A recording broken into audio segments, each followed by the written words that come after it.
Hello everyone, welcome back to my YouTube channel. In this video, we will discuss about the topics to choose for your OPGEMS business proposal and what are the points to be mentioned to make it effective. Okay, so that it gets selected.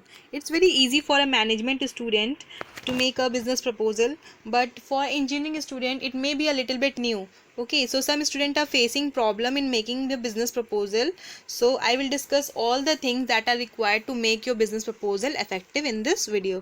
Okay so मैंने इसके पहले भी एक business proposal पर video बनाया था, तो अगर आपने अभी तक वो वीडियो नहीं देखा है तो आप उस वीडियो को देखो, क्योंकि आपको उस वीडियो से पता चलेगा कि आपको अपने बिज़नेस प्रपोजल को कैसे बनाना है। ठीक है, मैंने अपना बिज़नेस प्रपोजल शेयर किया है और आपको जो पॉइंट्स मेंशन करने हैं और क्या चीज़ आप उसमें मेंशन कर सकते हो और आपको कैसे बिज़नेस प्रपोजल को बनाना है, मैंने आपको वो आइडिया दिया था। ठीक है, ये वीडियो उन लोगों के लिए है जिन लोगों को अपने टॉपिक चूज़ करने में और पॉइंट को इंक्लूड करने में प्रॉब्लम आ रही है कि बिज़नेस प्रपोजल के लिए वो क्या टॉपिक चूज़ करें। ठीक है, so before starting the video please share and subscribe the channel. So let us start a video.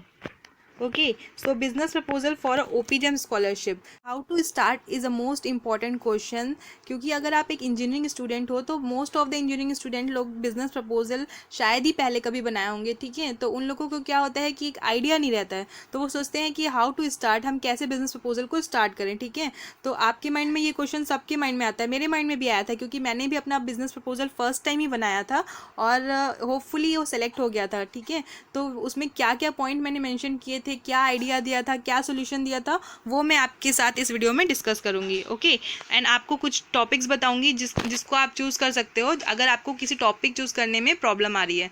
ठीक है, सो हम लोग आगे बढ़ते हैं।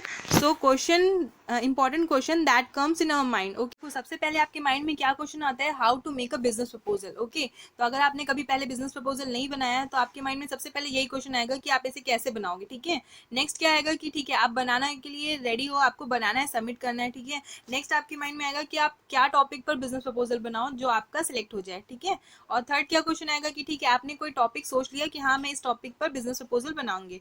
ठीक है, तो उसके बाद आप सोचोगे कि ठीक है मैंने बिजनेस प्रपोजल बनाना है, लेकिन उसमें इंक्लूड क्या करना है, क्या पॉइंट्स आपको उसमें इंक्लूड करने हैं ताकि आपका बिजनेस प्रपोजल जो है वो सेलेक्ट हो जाए। ठीक है, नेक्स्ट आप क्या सोचोगे कि जो आप पॉइंट इंक्लूड कर रहे हो क्या वो इनोवेटिव है और इफेक्टिव है कि वो सेलेक्ट हो जाए। ओके, तो ये सारे क्वेश्चन हमारे माइंड में आते हैं जब हम किसी भी बिजनेस प्रपोजल को बनाते हैं। ठीक है, नेक्स्ट क्या है कि I am a engineering student, how can I make the business proposal. Okay, तो आप सबसे पहले मेरे माइंड में भी यही क्वेश्चन आया था कि हमने तो कभी बिजनेस प्रपोजल बनाया नहीं है और ये तो मैनेजमेंट वाले लोगों का थोड़ा स्पेशलिटी रहती है इसमें, क्योंकि उन लोग यही सब पढ़ते हैं, बट इंजीनियरिंग स्टूडेंट्स के लिए ये न्यू था, क्योंकि पहले आपको फर्स्ट फेज क्लियर करने के लिए सिर्फ साइकोमेट्रिक टेस्ट और जनरल अवेयरनेस टेस्ट ही देना रहता था।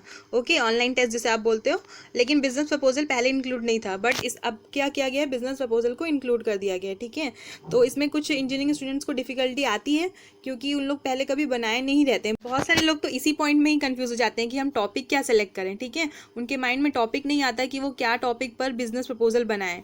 ठीक, आपको किस टॉपिक पर बिजनेस प्रपोजल बनाना है वो आपकी चॉइस है, जस्ट मैं आपको यहाँ पर एक आइडिया दे रही हूँ। ठीक है, तो choose topic on the current issue, scenario और सिचुएशन। ठीक है, तो अगर आप एक इंजीनियरिंग स्टूडेंट हो तो ये मेरी टिप है कि आप कोई भी करंट इशू को लेकर ही अपना बिजनेस प्रपोजल बनाओ। वो क्या होता है ना कि ज़्यादा इफेक्टिव और इनोवेटिव होता है। ठीक है, तो अगर फॉर एग्जांपल मैंने बिजनेस प्रपोजल जब बनाया था एट माई टाइम 2019 में, तो वहाँ तब क्या हुआ था, ट्रैफिक फाइन्स के जो रूल्स थे वो रिवाइज किए गए थे और हैवी ट्रैफिक फाइन्स लगे थे। तो हैवी ट्रैफिक फाइन्स का जो अमाउंट है मनी का और जो रोड कंडीशन है, रोड नेटवर्क इन इंडिया है, उसको मिलाकर मैंने एक इनोवेटिव बिजनेस प्रपोजल बनाया था। ठीक है, तो उसी तरीके से आप जो कोई करंट इशू जो अभी चल रहा है, जो सिचुएशन है या कोई सिनेरियो है, उसके ऊपर आप जो है अपना बिजनेस प्रपोजल बनाओ, वो ज़्यादा इफेक्टिव होगा। Okay, find innovative idea for your business proposal. Okay, idea must have a feasible solution. देखो, फीजिबल सॉल्यूशन का क्या मतलब होता है, जो आप सॉल्यूशन दे रहे हो वो रियल लाइफ में एप्लीकेबल होना चाहिए। ऐसा नहीं कि आप कुछ भी ऐसा सॉल्यूशन दे दो जो फीजिबल ही ना हो और जो आपका रियल लाइफ में एप्लीकेबल ही ना हो। ठीक है, तो आप ऐसा सोल्यूशन दो जो रियल लाइफ में एप्लीकेबल हो और फिजिबल भी हो। ठीक है, idea must have a positive consequences to you as well as society. देखो, पॉजिटिव कॉन्सिक्वेंसेज आइडिया का होना इसलिए ज़रूरी है क्योंकि आप कोई बिजनेस प्रपोजल बना रहे हो तो डेफिनेटली उसी लिए बिजनेस करोगे ना, ताकि आपको प्रॉफिट हो सके। ठीक है, और प्रॉफिट सिर्फ आपको ही मत हो, मतलब कि ऐसा नहीं है कि अगर आपने फॉर एग्जाम्पल मैं आपको बोल रही हूँ, जैसे अभी सिचुएशन चल रही है कोरोना की, ठीक है।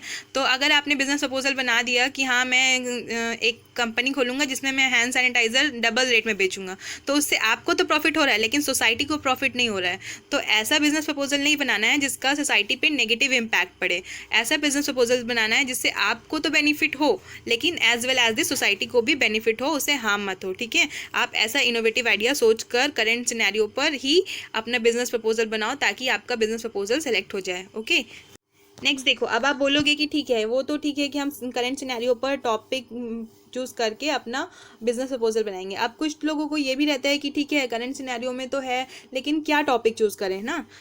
तो टॉपिक चूज़ करना वो आपके ऊपर डिपेंड करता है। जस्ट मैं यहाँ पर आपको कुछ एग्जांपल इंक्लूड कर रही हूँ ताकि अगर आपके माइंड में कुछ नहीं आ रहा है तो आप यहाँ से एग्जांपल देख के आप अपने बिजनेस प्रपोजल का आइडिया यहाँ से ले सको, ठीक है। तो देखो अभी के सिनेरियो में क्या है, कोरोना का सिचुएशन चल रहा है तो सब लोग क्या कर रहे हैं, वर्क फ्रॉम होम। तो आप वहाँ पर से कुछ इनोवेटिव आइडिया उठा सकते हो कि हाँ मैं ये काम करके अपने बिजनेस प्रपोजल करके अपना बिजनेस को प्रॉफिट कर सकता हूँ और दूसरों सोसाइटी को भी प्रॉफिट दे सकता हूँ, ठीक है। ऑनलाइन एजुकेशन देखो, जैसे अभी व्हाइट हाइट जूनियर है, वो ऑनलाइन टीचिंग कोड कर रहे हैं, मतलब स्टूडेंट्स लोगों को सिखा रहे हैं। तो उससे क्या हुआ ना कि फीमेल कैंडिडेट्स को प्रेफर कर रहे हैं और जिन्होंने वर्क फ्रॉम होम भी दे रहे हैं। तो उससे क्या हो रहा है कि आपको भी वो एम्प्लॉयमेंट भी जनरेट कर रहे हैं और एज वेल एज वो खुद का भी प्रॉफिट कर रहे हैं, ठीक है। और एज वेल एज वो सोसाइटी के बच्चे लोगों को कोडिंग सिखा रहे हैं तो सोसाइटी का भी बेनिफिट कर रहे हैं, ठीक है। तो इस तरीके से आपको एक इनोवेटिव आइडिया सोचना है कि आप इस सिचुएशन में कैसे अपने बिजनेस प्रपोजल, अपने बिजनेस को ग्रो कर सकते हो और उसके ऊपर ही आपको एक बिजनेस प्रपोजल बनाना है, ठीक है। नेक्स्ट क्या है, health care facilities. For example कि आप एक कंपनी खोल रहे हो और आप वहाँ से सारे जो जितने भी मेडिकल स्टोर वाले हैं आप उन्हें कनेक्ट करके और जिन लोगों को चाहिए वहाँ पर डिलीवरी दे रहे हो, इस टाइप का आप कोई बिजनेस प्रपोजल को बना सकते हो, ठीक है। नेक्स्ट है इनोवेटिव फार्मिंग। देखो अभी इनोवेटिव फार्मिंग क्या है कि आप जैसे कि आप जो फार्मर्स होते हैं वो उन लोग फार्मिंग तो कर लेते हैं, ठीक है, लेकिन उन लोगों का क्या होता है, कभी कभी जो गुड्स रहते हैं उन लोगों के वो सेल आउट नहीं हो पाते हैं और वो मतलब मार्केट तक नहीं आ पाते हैं। तो आप एक ऐसा पोर्टल बना लो जिससे आप क्या करो कि उन लोगों के जो सामान है उसे लेकर और जो भी आप लोग खरीदना चाहते हैं कस्टमर तक उसे आप पहुंचा सको, ठीक है। तो इससे क्या होगा, आप एक इनोवेटिव बिजनेस आइडिया जनरेट करोगे।